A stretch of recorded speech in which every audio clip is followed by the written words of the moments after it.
की समस्याएं, सीएम धामी ने अधिकारियों को दिए समाधान के निर्देश।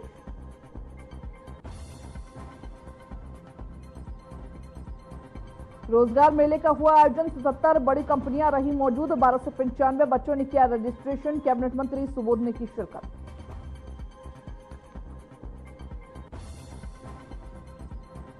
उत्तराखंड में 30 अप्रैल से शुरू हो रही चारधाम यात्रा, एनएचएम ने स्वास्थ्य सेवाओं की मजबूत की, 102 स्वास्थ्य मित्रों की तैनाती की।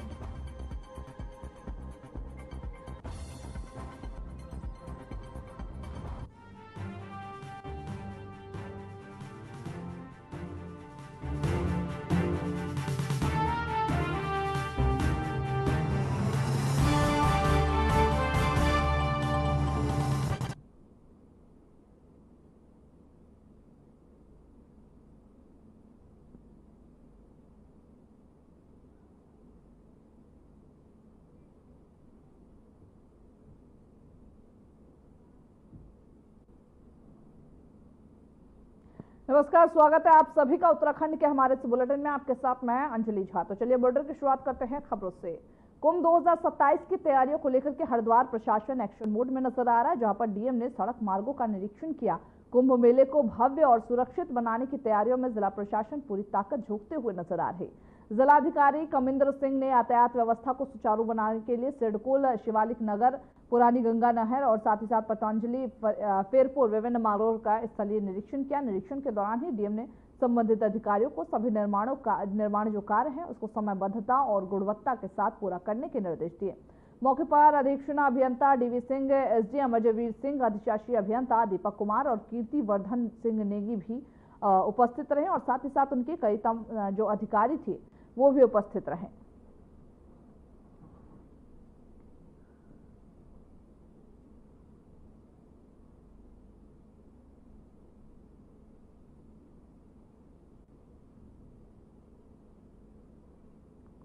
तो निर्माण कार्य को पूरा करने के लिए निर्देश दिए गए हैं। जहां अगला जो महाकुंभ है, जो कुंभ का आयोजन है वो 2027 में होने जा रहा है और उत्तराखंड के हरिद्वार में ही इसका आयोजन होगा, क्योंकि इस बार हमने तस्वीरें देखी और कहीं ना कहीं यूपी सरकार ने जिस तरीके की व्यवस्था की थी उसके बाद अब उत्तराखंड सरकार की व्यवस्थाओं को देखने की बारी है। हालांकि कुंभ में इससे पहले भी जो हरिद्वार में कुंभ की अगर बात करें तो इससे पहले भी हुए, लेकिन इस बार का कुंभ एक बार फिर से एक बड़ा कुंभ माना जा रहा है, एक महाकुंभ के तौर पर देखा जाएगा। जब 2027 में इसका आयोजन होगा तो उसको लेकर के निर्माण कार्य किस तरीके से चल रहे हैं, जिस पर सीएम धामी ने अधिकारियों को निर्देशित किया और साथ ही साथ अधिकारी वहां पर निरीक्षण के लिए पहुंचे। सड़क मार्गों का निरीक्षण किया गया ताकि जो कुंभ में लोग आएंगे, जो श्रद्धालु आएंगे, उनको किसी तरीके की कोई परेशानी ना हो। तो हरिद्वार में महाकुंभ एक अच्छे लेवल पे करना और साथ ही साथ सुरक्षा का खास ख्याल रखना एक उत्तराखंड सरकार के लिए एक बड़ी चुनौती है, जिसको देखते हुए हरिद्वार में सभी जो तैयारियां हैं वो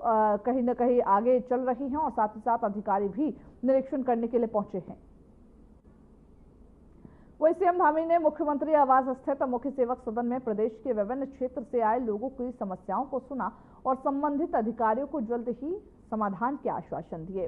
प्रदेश के विभिन्न क्षेत्रों से आए लोगों ने मुख्यमंत्री के सामने अपनी व्यक्तिगत, सामाजिक और क्षेत्रीय समस्याएं रखी। सीएम ने सभी प्रकरणों पर अधिकारियों को कार्यवाही के निर्देश दिए। सीएम धामी के समक्ष लोगों ने बिजली, पानी, सड़क अतिक्रमण, जमीन से जुड़े हुए जो मामले हैं, आर्थिक सहायता और अन्य समस्याएं रखी। सीएम ने कहा कि राज्य सरकार जनसेवा ही लक्ष्य को प्राथमिकता में रखकर कार्य करती है। उन्होंने अधिकारियों को यह भी निर्देश दिए कि प्राप्त प्रकरणों का समयबद्ध और प्रभावी निस्तारण सुनिश्चित किया जाए।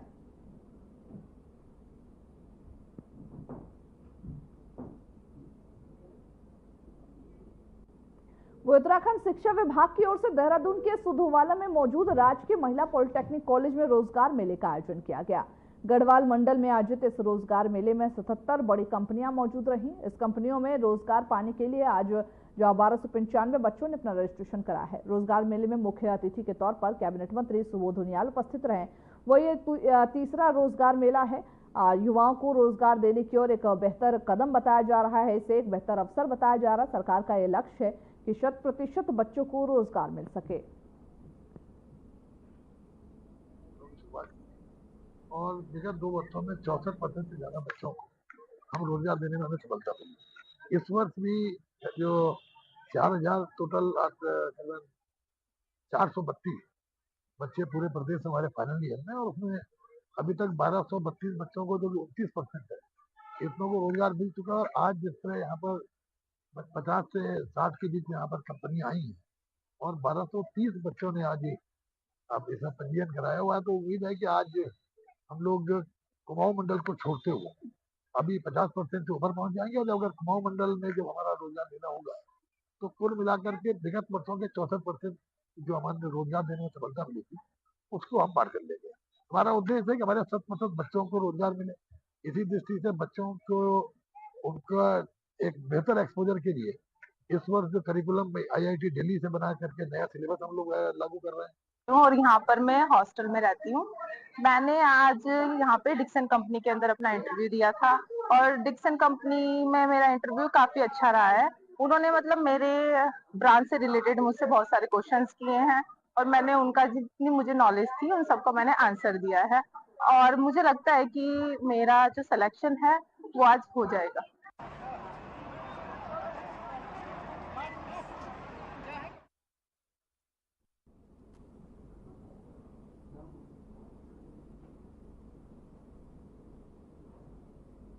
वो उत्तराखंड में 10वीं और 12वीं के रिजल्ट घोषित हो चुके हैं। 12वीं की कक्षा में जहां 83% से ज्यादा छात्र छात्राएं पास हुई है। बताते यह चले कि देहरादून की अनुष्का राणा टॉपर बनी हैं, वही जबकि केशव भट्ट और कोमल कुमारी और आयुष सिंह रावत ने भी टॉप 3 में जगह बनाई है। वही मेधावी छात्र छात्राओं को प्रोत्साहित करने के लिए उत्तराखंड सरकार ने कई स्कॉलरशिप योजनाएं भी निकाली हैं, जिसमें जो छात्र हैं उनको पुरस्कृत किया जाएगा। 50,000 रुपए अलग से दिए जाएंगे। बताते यह भी चले कि केंद्रीय शिक्षा मंत्रालय ने नेशनल इंस्टीट्यूशन रैंकिंग फ्रेमवर्क देश की टॉप विश्वविद्यालयों, कॉलेजों और शैक्षिक संस्थानों की लिस्ट जारी की है। इस लिस्ट में जो टॉप 50 में शामिल शैक्षिक संस्थान होंगे, अगर किसी भी छात्र छात्राओं को दाखिला मिलता है तो वह स्कॉलरशिप के लिए अप्लाई कर सकता है। हालांकि यह पहले आओ पहले पाओ के आधार पर रहेगा और पहले 100 छात्रों को ही 50,000 रुपए की स्कॉलरशिप मिलेगी।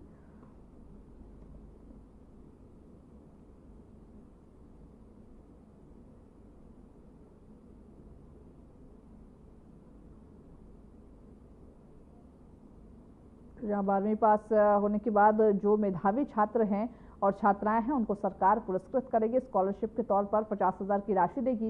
हालांकि ये जो राशि है वो पहले आओ पहले पाओ के तौर पर रहेगी। उत्तराखंड विधानसभा अध्यक्ष ऋतु खंडूड़ी भूषण ने कोटद्वार के एक स्कूल के प्रांगण में महंत इंद्रेश अस्पताल द्वारा कैंसर जागरूकता शिविर और निःशुल्क स्वास्थ्य परीक्षण शिविर में बतौर मुख्य अतिथि दीप प्रज्वलित कर कार्यक्रम का शुभारंभ किया। इस मौके पर उन्होंने यह कहा कि इस तरह के जागरूकता के कार्यक्रम हमेशा समाज के लिए हितकारी होते हैं। साथ ही यह भी बताया कि इंद्रेश हॉस्पिटल की टीम द्वारा यह कार्यक्रम रखा गया है, जो कि सराहनीय है। 80%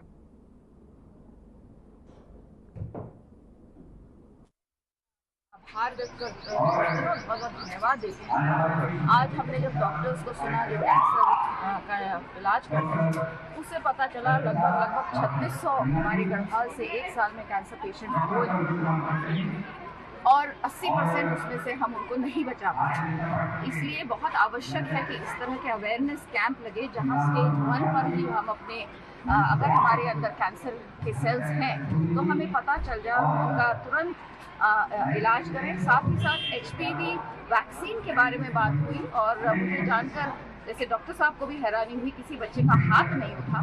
तो जब HPV वैक्सीन एक ऐसा वैक्सीन है जो 6 कैंसर से बचा सकता है और 12 साल तक की उम्र तक लड़के और लड़कियों को लगना चाहिए।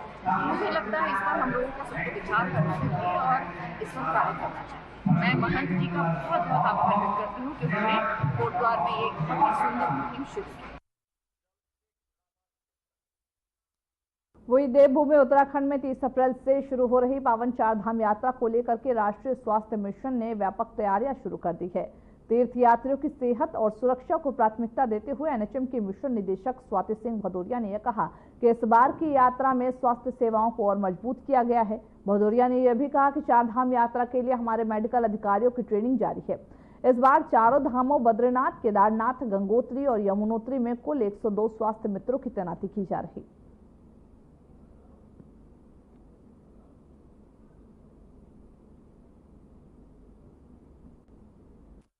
इसमें जो हमारे मेडिकल ऑफिसर्स हैं उन सबकी ट्रेनिंग भी चल रही है अभी, और जो रेगुलर मेडिकल स्टाफ है हमारा उसके अतिरिक्त स्वास्थ्य मित्र भी लगाए जाते हैं, जो 102 की संख्या में इस बार एनएचएम द्वारा लगाए जा रहे हैं। और हमारी जो मेडिकल रिलीफ पोस्ट हैं वो भी चारधाम रूट पे लगाई जाती हैं। तो 25 हमारी इस बार एमआरपीज भी लग रही हैं, जिसमें स्वास्थ्य मित्रों को और हमारे फार्मासिस्ट और मेडिकल ऑफिसर्स को पोस्ट किया जाएगा, जो कि हमारे आने वाले सभी श्रद्धालुओं की जांच और स्क्रीनिंग का कार्य करेंगे।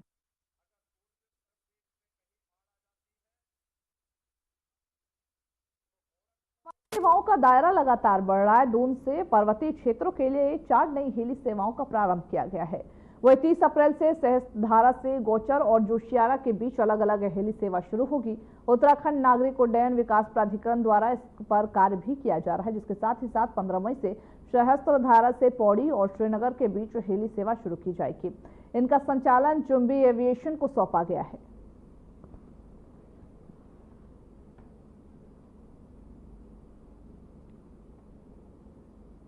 वही गर्भवती महिलाओं की मृत्यु दर को कम करने के लिए राष्ट्रीय स्वास्थ्य मिशन उच्च जोखिम गर्भावस्था यानी कि हाई रिस्क प्रेगनेंसी को चिन्हित करने पर काम कर रहा है, जिसे लेकर देहरादून के सीएमओ डॉक्टर मनोज कुमार शर्मा ने कुछ समय पहले ही जिला स्तरीय बैठक ली। वही डॉक्टर मनोज कुमार शर्मा ने कहा कि हाई रिस्क प्रेगनेंसी की पहचान करने के लिए हमने सभी ब्लॉक अधिकारियों को निर्देश भी दिए हैं।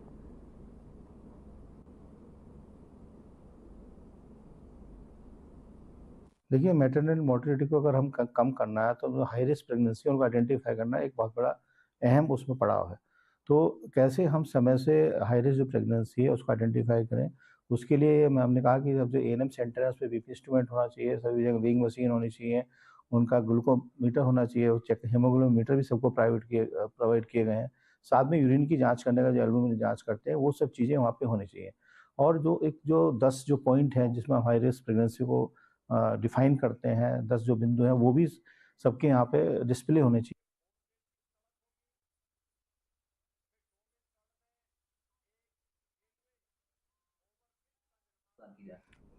वही पश्चिम बंगाल में वक्फ कानून के विरोध की आड़ में भड़की हिंसा और हिंदुओं पर हो रहे मामले के खिलाफ आज विश्व हिंदू परिषद के देहरादून जिला इकाई द्वारा जोरदार आक्रोश प्रदर्शन किया गया।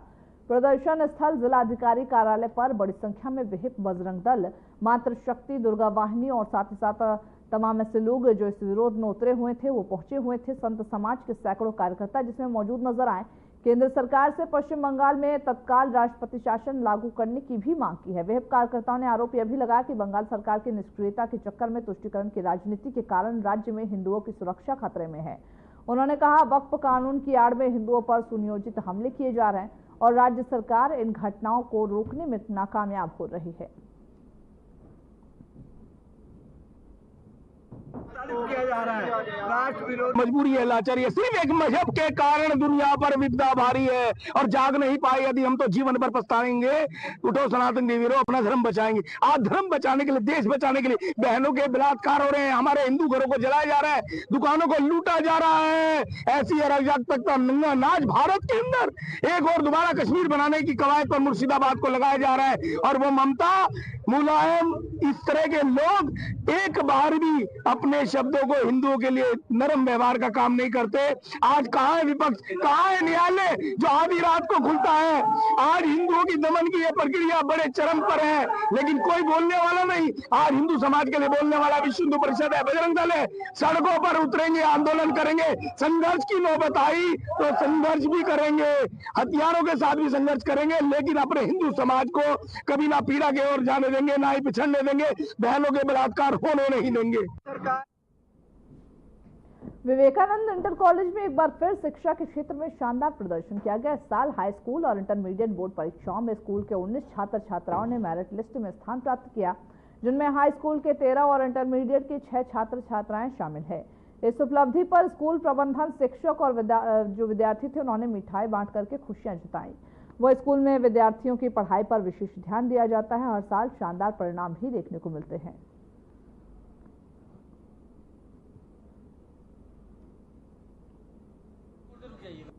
स्कूल जो है हमारा विद्यालय लगातार जो है जब से इंटरमीडिएट यहाँ पर बना, लगातार बोर्ड में कई बार जो है बोर्ड स्तर पर जो पूरे प्रांत स्तर पर प्रथम भी आए हैं। गत वर्ष भी इंटरमीडिएट में जो उत्तरांचल प्रसिद्धि परीक्षा में हमारे विद्यालय से जो प्रथम आए थे पीयूष भैया, और हमारे प्रधानाचार्य जी का लगातार जो है बच्चों का निरीक्षण और हमारे समस्त स्टाफ का बच्चों के प्रति लगातार समर्पण और अभिभावक का हमारा सहयोग। और विद्यालय की सबसे बड़ी विशेषता ये है कि लगभग हम जुलाई माह से जो है बोर्ड में पढ़ने वाले बच्चों की जो है अतिरिक्त कक्षाएँ लगाते हैं हमारे प्रधानाचार्य जी।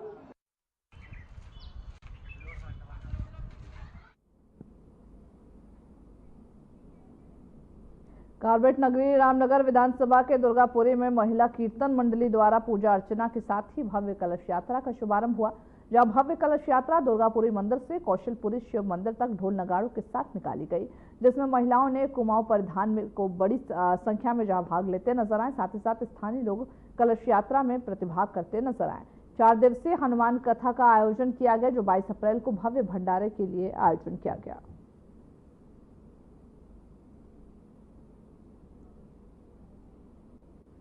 तो जहां ढोल नगाड़ों के साथ ये यात्रा निकाली गई है, 22 अप्रैल को भव्य भंडारे का आयोजन हुआ, जिसके बाद ये कलश यात्रा निकाली गई है। महिला कीर्तन मंडली ने कलश यात्रा निकाला है।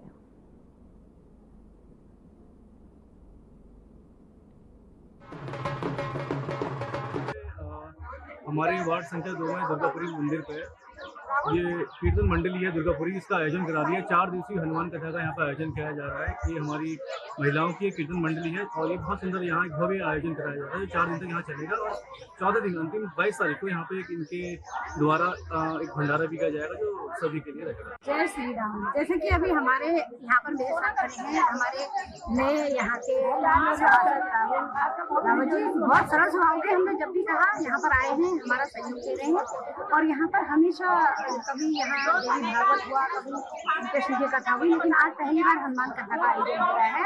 यहाँ दुर्गा मंदिर की कीर्तन मंडली की तरफ से बहुत अच्छा आ रहा है। जैसे कि हम सोचते हैं कि हमारा सनातन धर्म आगे बढ़े और उसकी सबसे अच्छी पहल है कि यहाँ पर सभी महिलाएं अपनी पारंपरिक वेशभूषा में यहाँ पर आई हुई हैं। हमें बहुत अच्छा लग रहा है और हम यही चाहते हैं कि हमेशा जगह जगह इसी तरह के कार्यक्रम होते रहें। वो उत्तराखंड में मौसम का मिजाज बदलने वाला है, जिसे लेकर उत्तराखंड मौसम विभाग ने 19 अप्रैल के लिए ऑरेंज अलर्ट जारी किया। उत्तराखंड के अधिकतर जिलों में बारिश, आंधी तूफान और ओले गिरने की संभावनाएं मौसम विभाग ने जाहिर किया है। जहां मौसम विभाग के अलर्ट के बाद किसानों के माथे पर बल पड़ते हुए नजर आ रहे हैं। इस वक्त खासकर मैदानी इलाकों में गेहूं की फसल खेतों में तैयार खड़ी है। ऐसे में अगर बारिश, तेज हवा या फिर ओले पड़ते हैं तो किसानों की तैयार फसलें बर्बाद हो सकती और किसानों की मेहनत पर पानी फिर सकता।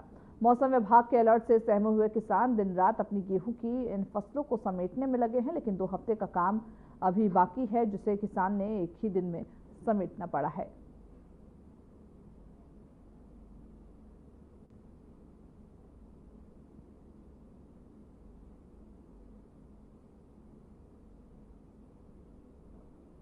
वह हरिद्वार पुलिस ने एक बार फिर स्पष्ट कर दिया कि असामाजिक तत्वों के लिए जिले में कोई जगह नहीं है। गुंडा एक्ट के तहत कार्रवाई करते हुए 2 कुख्यात अपराधियों को जिला बदर से निकाला गया है, जहां पर कोतवाली नगर पुलिस ने पुलिस अधीक्षक के निर्देशन में सौरभ सैनी और विष्णु उर्फ दुल्लू को चिन्हित कर उनके खिलाफ पुख्ता साक्ष्यों के साथ जिला मजिस्ट्रेट के समक्ष केस पेश किया, जिसके बाद अदालत के सामने भी उन्हें पेश किया गया। वही बताते ये भी चले कि पुलिस का यह जो सख्त रवैया है वो आम नागरिकों में सुरक्षा का भरोसा बढ़ाता है और अपराधियों में कानून का खौफ पैदा करता।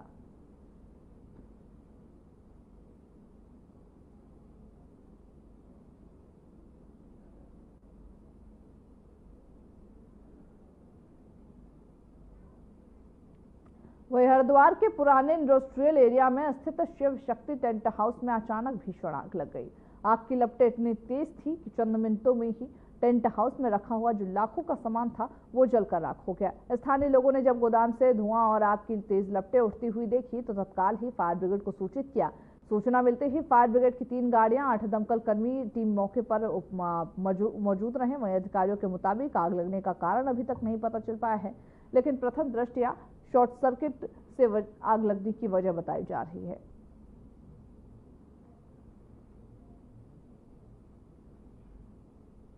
बहादुराबाद क्षेत्र के बड़ेड़ी राजपुताना हाईवे पर खुद को बैंक का रिकवरी एजेंट बताकर वाहन चालकों से अभद्रता कर रहे 2 फर्जी युवकों को पुलिस ने गिरफ्तार कर लिया। ये युवक बिना किसी वैध दस्तावेज या फिर अधिकार की गाड़ियों को जबरन रोककर चालकों को परेशान कर रहे थे। पुलिस के मुताबिक जब शिकायत मिलने पर जो शातर राह चौकी पुलिस मौके पर पहुंची तो दोनों ही युवक शांति भंग करने की कोशिश करने में लगे थे। पुलिस अधिकारियों से भी झगड़े पड़े। फौरन कड़ी कार्रवाई करते हुए दोनों को हिरासत में ले लिया गया। जांच के दौरान उनके पास से कोई अधिकृत दस्तावेज नहीं बरामद हुआ है। हालांकि पुलिस इस पूरे मामले को लेकर जांच में जुटी है। वो उत्तराखंड सरकार ने चारधाम यात्रा की तैयारियां पूरी कर ली है। सरकार इसे सुगम और सुरक्षित बनाने के लिए लगातार काम कर रहे। मुख्यमंत्री पुष्कर सिंह धामी ने चारधाम और केदारनाथ यात्रा को लेकर खुद मॉनिटरिंग की है। मैराथन बैठकें ली है ताकि श्रद्धालुओं को किसी भी तरह की कोई असुविधा न हो। हर उन जरूरी बातों का भी ध्यान रखा जा रहा है जो यात्रा को सुरक्षित और सुविधाजनक बनाने में मदद करेगी। देखिए इस रिपोर्ट को।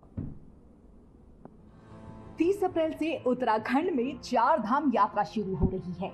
यात्रा की तैयारियों को लेकर शासन और प्रशासन उन्हें पुख्ता कर रहा है। चारधाम यात्रा को लेकर सीएम पुष्कर सिंह धामी कह रहे हैं कि यात्रा की सभी तैयारियां लगभग पूरी हो चुकी हैं, जिसे सरल और सुगम बनाने के लिए यात्रा से जुड़े स्टेक होल्डरों से उन्होंने संवाद किया है और श्रद्धालुओं की यात्रा सुखद और सुरक्षित हो, इस संकल्प को लेकर काम किया है। चारधाम यात्रा को लेकर सभी तैयारियां हमारी लगभग पूरी हो चुकी हैं और लगातार समीक्षाएं हो रही हैं। हमारा प्रयास है कि सभी जो यात्रा को संचालित करने वाले हमारे स्टेक होल्डर्स हैं, उन सभी से संवाद स्थापित करके और जहां भी यात्रा में किसी प्रकार की अगर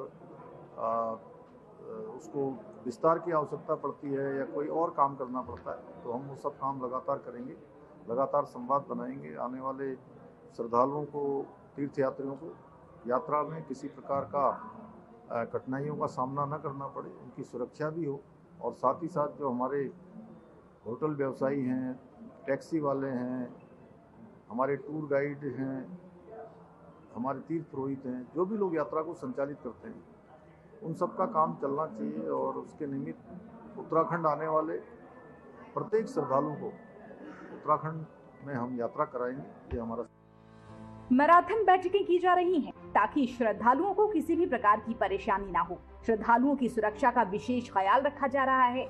ऐसे में कैबिनेट मंत्री सतपाल महाराज का भी कहना है कि चारधाम यात्रा को लेकर सरकार अपनी पूरी तैयारी कर रही है। अधिकारियों से हाली टिकटों की कालाबाजारी के खिलाफ भी वो सख्त कार्रवाई करने के साथ ही यात्रा रूट पर मनमाने पार्किंग शुल्क न वसूले जाने पर जोर दे रहे हैं और अगर ऐसा कोई करता हुआ पाया जाता है, इसके लिए अधिकारी को सख्त कार्रवाई के भी निर्देश हैं। वहीं श्रद्धालुओं को ऑनलाइन ऑफलाइन पंजीकरण, मोबाइल ऐप से पंजीकरण के साथ साथ इस साल आधार नंबर से भी पंजीकरण की सुविधा दी गई है।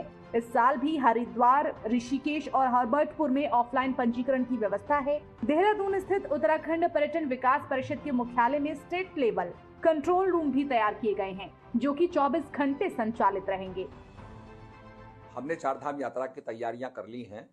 श्री यमुनोत्री और श्री गंगोत्री धाम में कपाट खुलने के साथ 30 अप्रैल 2025 को चारधाम यात्रा हमारी शुभारंभ उसकी शुरुआत हो जाएगी। भगवान श्री केदारनाथ धाम के कपाट 2 मई को और श्री बद्रीनाथ धाम के कपाट 4 मई को और हेमकुंड साहब के कपाट 25 मई को 2025 को श्रद्धालुओं के दर्शनों के लिए खोले जाएंगे।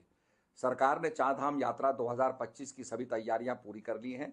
यात्रा की व्यवस्था एवं तैयारियों के लिए स्थानीय प्रशासन के साथ साथ पर्यटन विभाग एवं अन्य विभाग की सक्रियता से जो है लोग कार्य में जुटे हुए हैं। चारधाम यात्रा 25 को देखते हुए आयुक्त गढ़वाल मंडल तथा जिलाधिकारी को चारधाम यात्रा मार्गों पर आवश्यक व्यवस्थाओं हेतु कमिश्नर गढ़वाल पौड़ी मंडल को 25 लाख, जिलाधिकारी हरिद्वार को 1 करोड़, जिलाधिकारी टेरी को 1 करोड़, जिलाधिकारी देहरादून को 1 करोड़, जिलाधिकारी पौड़ी को 50 लाख, जिलाधिकारी चमोली को 3 करोड़, जिलाधिकारी उत्तरकाशी को 3 करोड़, जिलाधिकारी रुद्रप्रयाग को 3 करोड़, कुल ये जो है 12 करोड़ 75 लाख की राशि जो है अवमुक्त की गई है। तो इससे जो है मैं समझता हूँ कि काफी कार्य किए जाएंगे। चारधाम यात्रा सुरक्षित और सुव्यवस्थित हो, इसके लिए सरकार पूरी तरह से मुस्तैद है। राज्य के कैबिनेट मंत्री और रुद्रप्रयाग जनपद के प्रभारी मंत्री सौरभ बहुगुणा का कहना है कि चारधाम यात्रा उत्तराखंड की शान है और इसके सुचारू संचालन के लिए सरकार हर संभव कोशिश कर रही है। मुझे पूर्ण विश्वास है कि सरकार की प्राथमिकता है चारधाम यात्रा। उत्तराखंड की कहीं ना कहीं शान से जुड़ा हुआ चारधाम यात्रा जुड़ती है। पूरा विश्व की नज़र चारधाम यात्रा पे रहती है और हमारी पूरी कोशिश रहेगी कि जो श्रद्धालु आए उनके लिए यात्रा सुगम भी हो, सुरक्षित भी हो। देखिए, सुरक्षा भी बहुत बड़ी एक हमारी फोकस एरिया है, क्योंकि वो कहीं ना कहीं आपदाग्रस्त क्षेत्र है। आपने देखा पिछले साल भी 31 जुलाई को आपदा आई थी, बहुत भीषण आपदा आई थी। सरकार ने बहुत अच्छा काम करते हुए लगभग 12 से 13 हज़ार लोगों को सकुशल वहाँ से बाहर निकाला था। तो हम चाहते हैं कि जो भी यात्री यहाँ पर आए उसके लिए यात्रा अच्छी हो, सुगम हो, उसका आशीर्वाद मिले बाबा केदार का, लेकिन सुरक्षित भी हो यात्रा। गौरतलब है कि 30 अप्रैल को गंगोत्री, यमुनोत्री, 2 मई को केदारनाथ और 4 मई को बद्रीनाथ के कपाट खोले जाने हैं। चारधाम यात्रा के दौरान बड़ी संख्या में निजी और कमर्शियल वाहनों की भी आवाजाही होती है। ऐसे में उत्तराखंड में वायु प्रदूषण का खतरा बनता है।